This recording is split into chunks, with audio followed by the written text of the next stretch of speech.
Bismillahirrahmanirrahim. Assalamualaikum warahmatullahi wabarakatuh. Alhamdulillah wa syukurillah. Syukurillah bil hayah, bin nafas, bil basir, bil kalam, bil sama', bil basir, bil iman, bil taqwa, bil istiqamah fi sabilillah, bil sihah, bil barakah, wa bil rizqil halalan thayyiban. Wa bihi nasta'in. Alhamdulillah. Wa bihi nasta'in wa ala umuri dunya waddin. Wassalatu wassalamu ala asyrafil anbiya wal mursalin sayyidina Muhammad wa ala alihi wa sahbihi ajma'in. Para pemirsa James Note Season 2 dimanapun berada. Kali ini saya ingin menyampaikan tentang Ramadan. Ramadan adalah bulan yang kesekian dari kalender agama Islam. Bulan yang ke-9. Bulan yang ke-9 dalam kalender Hijriah. Dan itu bulan di mana orang-orang diwajibkan untuk berpuasa. Sebagaimana dituliskan dalam kalamullah dalam Al-Quran surah Al-Baqarah ayat 183. Bismillahirrahmanirrahim. Ya ayyuhallazina amanu kutiba 'alaikumus siyamu kama kutiba 'alal ladzina min qablikum la'allakum tattaqun. Dua orang yang beriman diwajibkan atas kamu berpuasa sebagaimana orang sebelum kamu, agar kamu bertakwa. Maka di bulan Ramadan kita diwajibkan untuk berpuasa 1 bulan penuh dari azan subuh sampai dengan azan maghrib berkumandang. Tidak makan, tidak minum.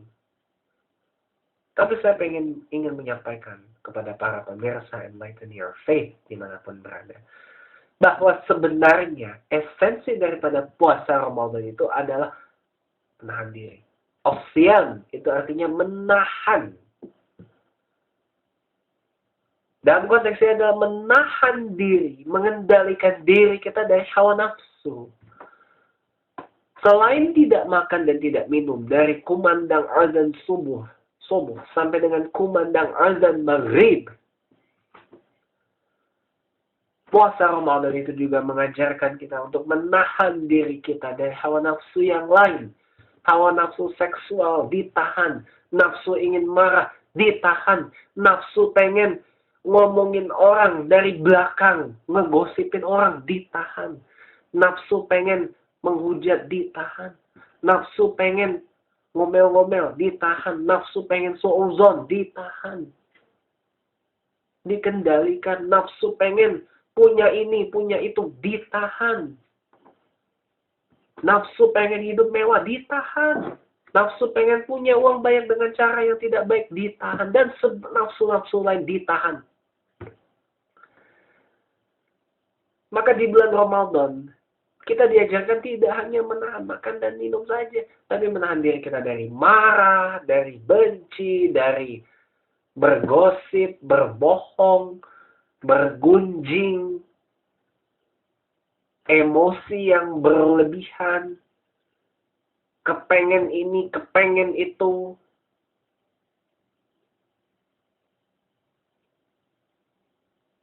Ya. Tapi bulan Ramadan fokuskan kepada ibadah. Kata Allah, tidur saja di bulan Ramadan itu dihitung sebagai zikir. Tapi jangan tidur terus, tolong. Ya, jangan tidur terus, tolong. Aktivitas tetap dijalankan seperti biasa. Yang kerja, yang sekolah, yang kuliah, tetap jalan. Karena itu juga bagian daripada ibadah. Tapi khusyukkan ibadah kepada Allah. Selain daripada as-siyam. Salat fardu dijaga. Syukur-syukur bisa berjamaah di masjid. Baca Al-Quran. Kalau bisa khatam 30 juz dalam 1 bulan. Perbanyak zikrullah. Perbanyak sholat malam. Perbanyak sholat tahajud maksud saya. Sholat tarawih itu sholat malam. Termasuk itu. Karena sholat malam itu adalah sholat yang dikerjakan tanpa kita harus tidur dulu. Tapi pas sholat tahajud kita harus tidur dulu. Perbanyak itu sholat tahajud. Itu sepertiga malam. Kalau bisa dilakukannya, afdolnya dilakukan kapan, Pak? Sebelum sahur. Boleh. Nah, setelah sahur gimana? Boleh. Boleh, tergantung. Kalau waktunya luangnya sebelum sahur, boleh. Asalkan kita tidur dulu. Kalau sesudah sahur pun, tidak masalah.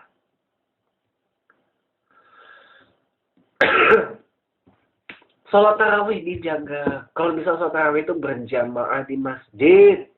Kalau bisa.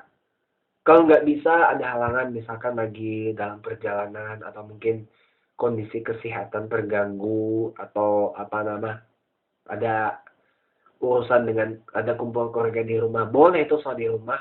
Boleh, silakan. Tidak apa-apa. Tapi bagusnya lagi sholat tarawih itu di masjid. Nah, sholat tarawih itu berapa rakaat sih, Pak? Ada yang mengatakan sholat tarawih ditambah witir ya, ini saya hitungnya. Ada yang mengatakan 11 atau 23 gitu. Nah, yang afdol yang mana, Pak? Dua-duanya afdol, saya bilang. Yang nggak afdol apa? Yang nggak sholat tarawih, beres. Nah, itu tadi saya bilang, kenapa keberatan sholat tarawih? Kenapa keberatan sholat tarawih? Karena ini rakaatnya banyak, berdiri terus, atau mungkin imamnya baca surah kepanjangan, komplain. Nggak boleh kayak begitu. Pemirsa, nggak boleh kayak begitu. Nggak boleh keberatan dengan sholat. Karena sholat itu pembeda antara muslim dengan yang bukan muslim. Sholat itu juga merupakan pembeda antara yang benar dan yang batil.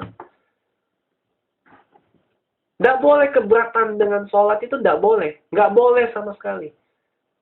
Ya, nggak boleh memberatkan diri untuk sholat, nggak boleh. Dan nggak boleh memberatkan orang lain untuk sholat.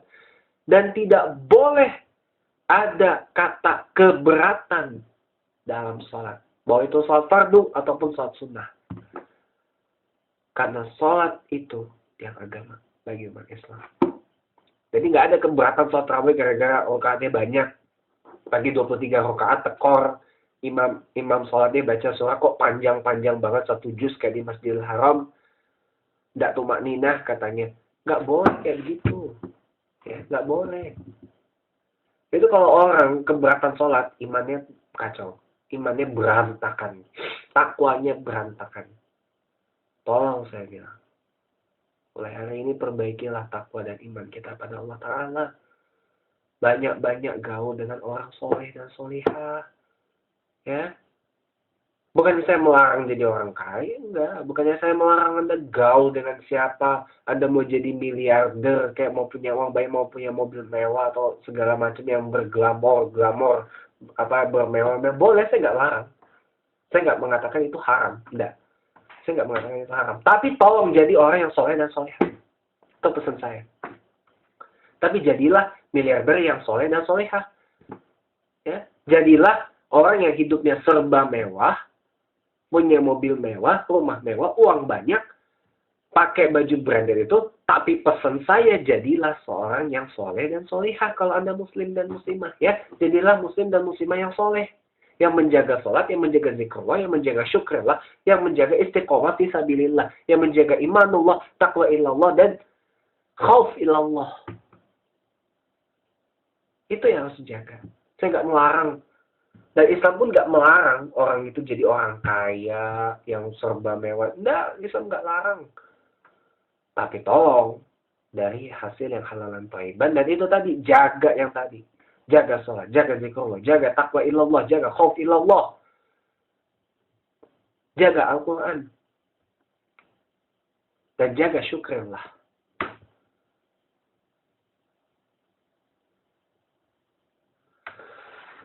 Dengan menjaga itu, insya Allah kita menjadi orang muslim dan muslimah yang soleh dan solehah. Insya Allah. Maka daripada itu, nggak ada kata keberatan sholat tarawih, itu nggak ada. Apalagi komplain imam sholat yang baca surahnya kepanjangan, itu saya tidak boleh sama sekali. Imam sholat mau baca surah pendek atau surah panjang, ya silakan. Kalau imamnya hafiz, baca surah panjang, nggak masalah. Imamnya baca surah pendek, mungkin karena hafalannya terbatas, nggak masalah. Yang penting di sininya, pemirsa, kita khusyukkan dalam menjalankan sholat. Nggak hanya sholat tarawih, tapi sholat fardu pun kita juga harus khusyuk. Kosongkan pikiran, kosongkan hati, kosongkan pikiran dari beban dunia. Ya, kalau sebelum sholat tuh kosongkan dulu. Jadi nggak ada keberatan sholat atau mungkin imamnya nggak sesuai selera tuh saya mohon maaf banget saya tidak mau dengar hal yang kayak gitu. Atau imamnya atau membanding-bandingkan imam masjid atau muazin masjid yang satu dengan yang lain itu saya tidak mau mendengar hal seperti itu. Nggak mau kan. Karena orang itu punya ciri khasnya masing-masing kan. Orang itu punya specialty-nya masing-masing. Everyone has something special. Gitu. Kita kembali ke topik pemirsa. Bulan Ramadan adalah bulan yang syahrul barokah.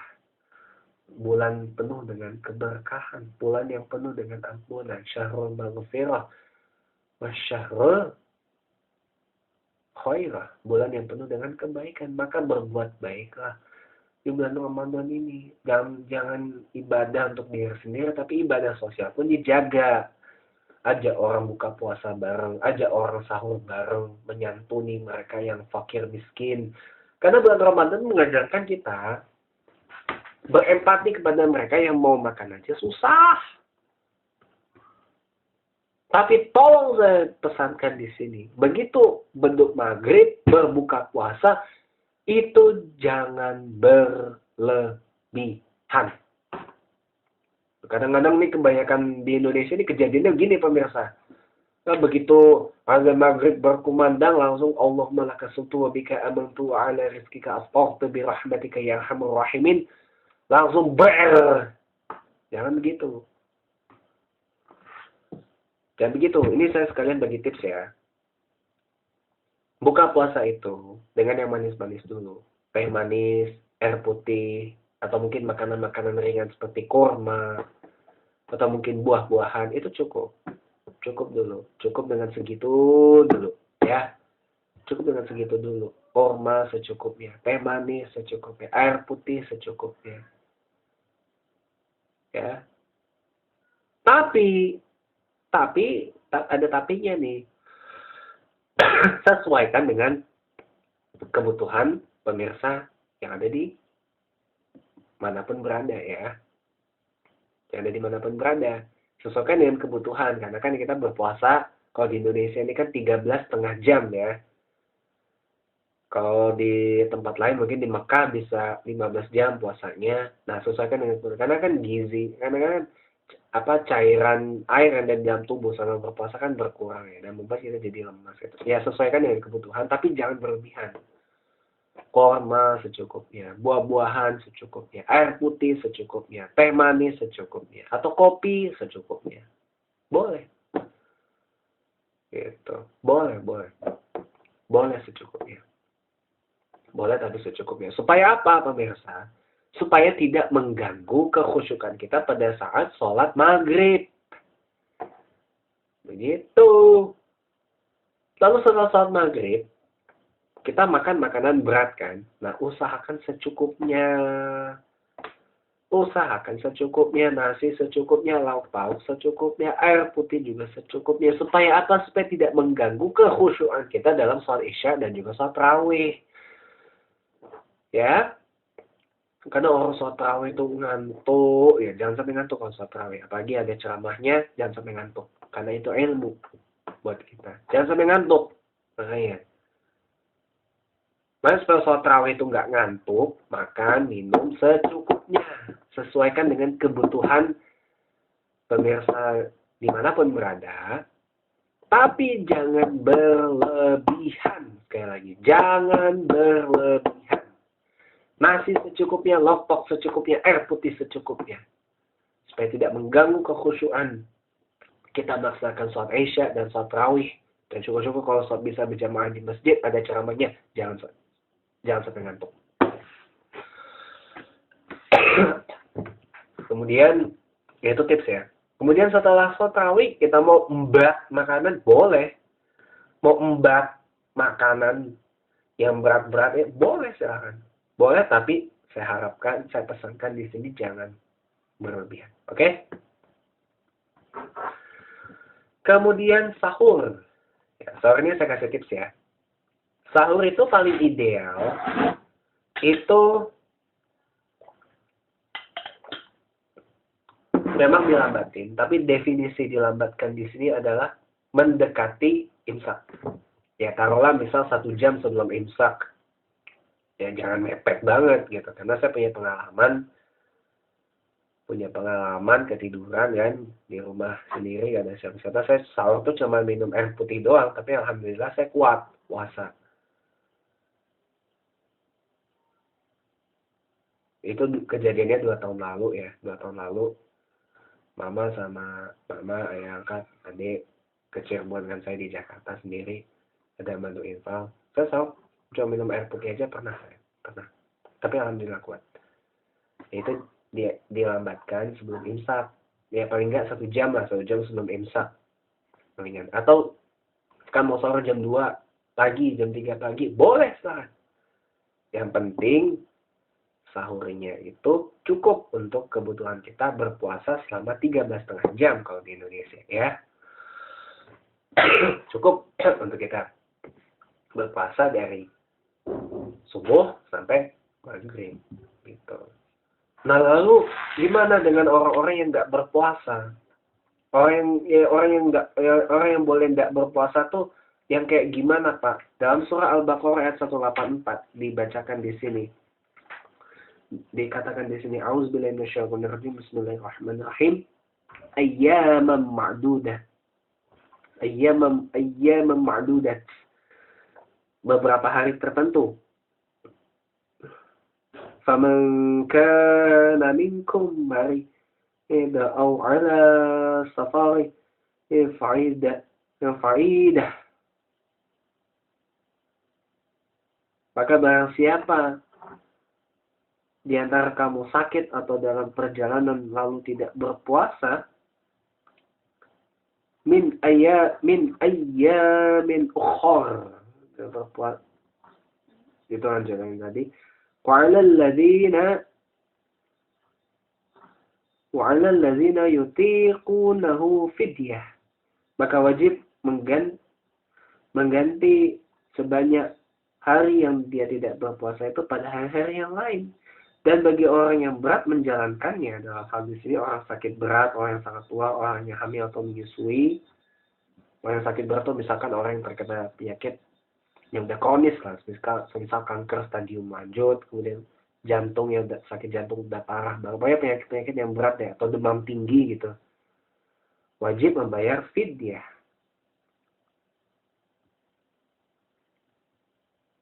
Dan di sini tulis bahwa fidyah ini adalah ta'amul miskin. Yaitu memberi makan seorang miskin.